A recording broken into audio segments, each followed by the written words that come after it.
Bakunze ba Gitega Entertainment Tv tubaramutse kandi tubaha ikaze. Turi ku munsi wa gatanu umwanya w'ikiganiro ocinkino twama tubashikiriza kuri no televiziyo yanyu. Ni ikiganiro tuja kuvuga amakuru atari make na cyane ajanye n'inkino zizokinwa muri weekend duhereye ngahi wacu. Turaza kuca tuja ku mugabane wa Buraya turabe naho ukungene bizoba vyifashe muri no weekend. Nuko reka rero dutangura ikiganiro cacu tugitangurire ngaha muri Primus League nkuko twagiye turibabwira. Uno munsi niho ihiganwa ritangura ry'umwaka wa 2022 ushira umwaka wa 2023. Ni higanwa twagiye turababwira ibitari bike.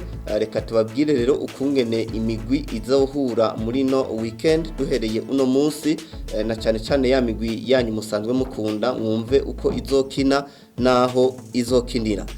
Uno munsi hari urukino rwo kugurura ihiganwa ruza kubera mu gisagara ca Bujumbura kuri stade Intwari. Ni urukino ruza guhuza umugwi wa Burundi Sport Dynamique bakira uno mugwi wa Vitaro.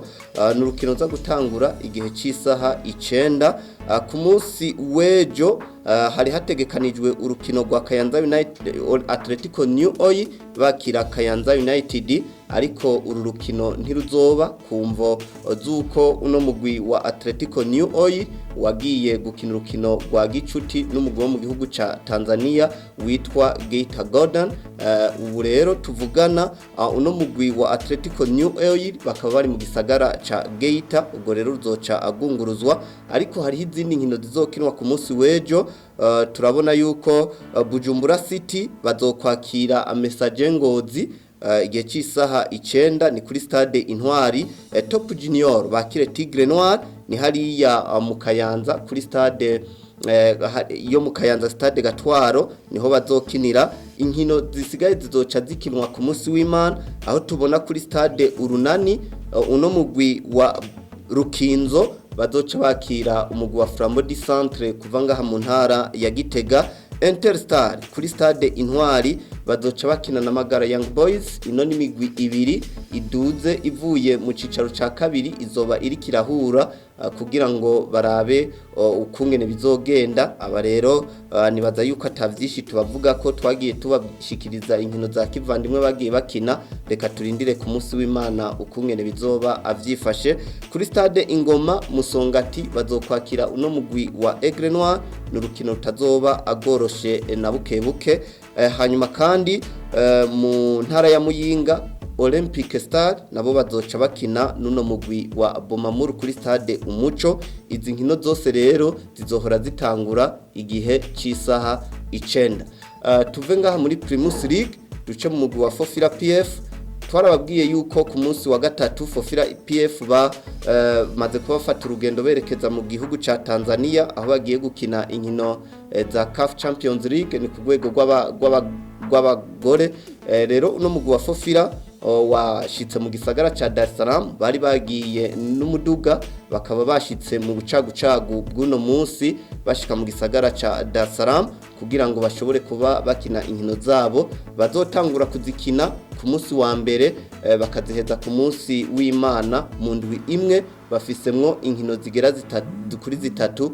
Umva yuko arakazi katoroshe kuno mugwi wa Fofira, ariko tubipfurize amahigwe no guserukira Uburundi neza. Reka tuve ngahi wacu dusimbire ku mugabane wa Afrika, tuhace turengana. Ku mugabane wa Afrika hagiye gutangura ihiganwa rya Super League. Ni higanwa ryagiye rivugwa n'usanzwe arongoye ishirahamwe ry'umupira w'amaguru ngaha ku mugabane wa Afrika, Patrice Motsepe. Rero ku munsi wa gatatu mu gisagara ca Arusha mu gihugu ca Tanzania, CAF yariko iragira inama yabo rukokoma isanzwe bama bagira. Niho rero bavugiyemo yuko iri higanwa rigiye kuba ritangura. Ni higanwa rizoba ririmwo imigwi igera kuri 24 iva mu bihugu 16 bakazoyigabura mu matsinda agera kuri 3. Itsinda rimwe ryose rikazoba rifise imigwi igera ku 8. Hanyuma imigwi 5 ya mbere mwayo matsinda 3 izocironka uburenganzira bwo kuja mu nkino za 18 gishiritse ca nyuma kugira ngo ikwire 16 bazoca bafata uwabaye wa gatandatu mwiyo migwi itatu mugabo yarushije abandi acajana niyo migwi 15 maze kuba ndababwira kugira ngo bashobore kuca bakina kimwe c'8 gishira icanyuma. Ni higanwa ririmo amafaranga menshi cyane gose, tuzogenda tubabwira ukungene bimeze, ariko kandi ntibizonagarukira ngaho nuko n'amashira hamwe yose afise asanzwe ari muri CAF hari uburyo bazoronka kugira ngo bashobore kuba na cyane bateza imbere ibijyanye n'umupira w'amaguru ku ruhande rw'abana bakiri bato. Ayo n'amakuru ariko aravugwa ku mugabane wa Afrika mwishira hamwe y'umupira w'amaguru. Reka tuve ngaho dusimbire ku mugabane wa Buraya. Ku mugabane wa Buraya yamahiganwa atanu mukunda cyane uno munsi aratangura mwinondwi aratangura yose atatu yari yatanguye mu ndwi iheze. Uno munsi ihiganwa ryo muri Espagne riratangura, ani mu gihe ugiye kuraba iryo mu Butaliyano ryo rizotangura ku munsi w'Imana. Reka rero ndababwire ukungene imigwi iza gukina mu gihugu kimwe kimwe. Duhere mu gihugu c'Ubwongereza muri Premier League, ni higanwa rikomeye cyane. Hano hari inkino zitegekanijwe ugiye kuraba kuva ku munsi w'ejo. Aston Villa igihe cy'isaha 7:30 bazokina na Everton, Arsenal isaha 10 bakine na Leicester City, Man City bazokina na Bournemouth igihe cy'isaha 10. Ni mu gihe Brighton isaha 10 bazokina na Newcastle, Southampton bazokina isaha 10 na Leeds United, Wolverhampton bakine na Fulham azoba ari igihe cy'isaha 10. Mu gihe Brentford bazoca bakina na Manchester United igihe cy'isaha 12:30. Bazoca babandanya ku munsi w'Imana aho tubona Nottingham Forest bazoca bakina na West Ham igihe cy'isaha 9. Mu gihe Chelsea isaha 11:30 ni urukino rukomeye cyane, bazoba bariko barakina na Tottenham Hotspur, izoba ari derby y'i Londres. Kurindira tukaraba runo rukino isaha 11:30. Mu gihe bazoca barangiza Liverpool ikina ku munsi wa mbere isaha 3 bakina na Crystal Palace. Nuko bizoba byifashe mu gihugu c'Ubwongereza. Muri Espagne nababwiye yuko ihiganwa ryabo riza gutangura uno munsi. Harategekanijwe urukino rumwe ruza kuba ruriko rurakinwa igihe cy'isaha 3. Osasuna baja kwakira FC Sevilla, nigo rukino ruja kugurura ku munsi w'ejo. Aha inkino zizokinwa. Celta Vigo isaha 11 bazokina na Espanyol Barcelona, Real Valladolid isaha 1 y'ijoro bakine na Villarreal. Ni mu gihe FC Barcelona isaha 3 z'ijoro bazoca bakina na Rayo Vallecano. Tuzoca rero tubona FC Barcelona yiyubatse cyane gose, izana abakinyi batari bake. Tuzoraba ukungene bizogenda muri rukino rwa Rayo Vallecano. Hano Rayo Vallecano ishobora kuzikagira ingorane ikampunu. Ku munsi w'Imana bazoca barabandanya Cadix isaha 11:30 bazoca bakina na Real Sociedad. Ni mu gihe FC Valence isaha 1:30 bazoca bakina n'uno mugwi wa Giron, n'umugwi uduze uvuye mu cicaro ca kabiri ariko wari wigeze no kuba uri mu cicaro ca mbere hanyuma urakoroka.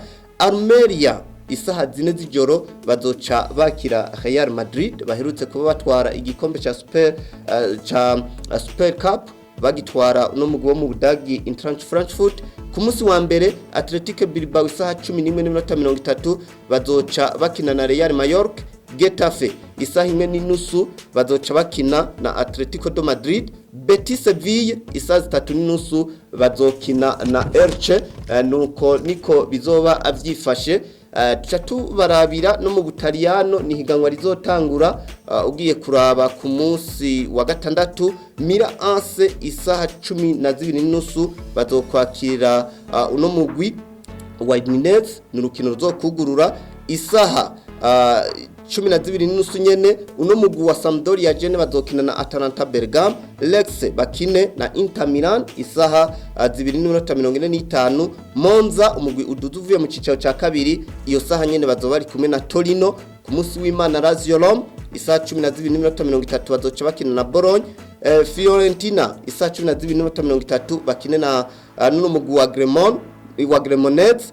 isaha 2:45 z'ijoro uno mugwi wa Salernitana bazokina na Arsenal, ni mu gihe La Spezia bazoca bakina na Empoli, hazoba ari igihe cy'isaha 2:45 bazoca babandanya ku munsi wa mbere tuzobigarukako.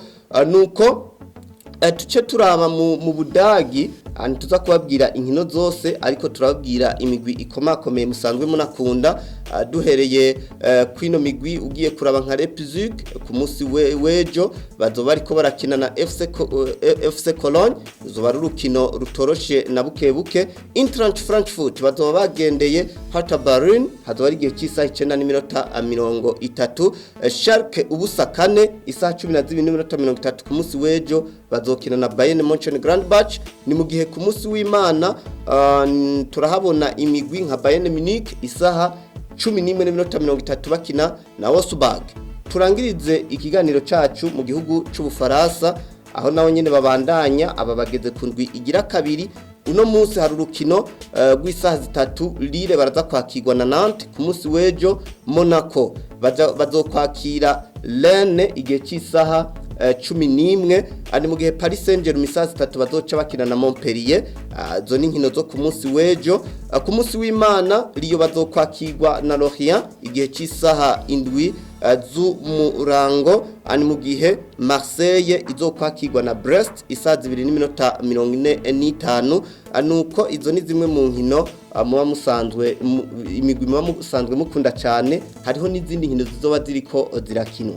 Reka ngarukirize ngaho ikiganiro cacu cuno munsi, tuze dusubire duhure mu ndwiza tuvugana ivyavuye mwizi nkino zose mumejeje kuba ndabararikira. Wipfuza kubandanya ubona ibiganiro vyacu, ja ku rubuga rwa Facebook uradusangaho Gitega Entertainment TV, ugire j'aime, partage kugira ngo usangize inkuru abandi batashoboye kuyibona, ariko kandi commentaire zawe turazikeneye. Ku rubuga rwa YouTube tuba tuhari, naho nyene nuko nyene j'aime, hanyuma usangize inkuru n'abandi uyipartage. Ntiwibagire kugira subscribe kugira ngo ubandanye ubona ibiganiro vyacu. Ndabashimire cyane mwe mwese twatanguranye kandi tukaba turangiranije ikiganiro naho utaha.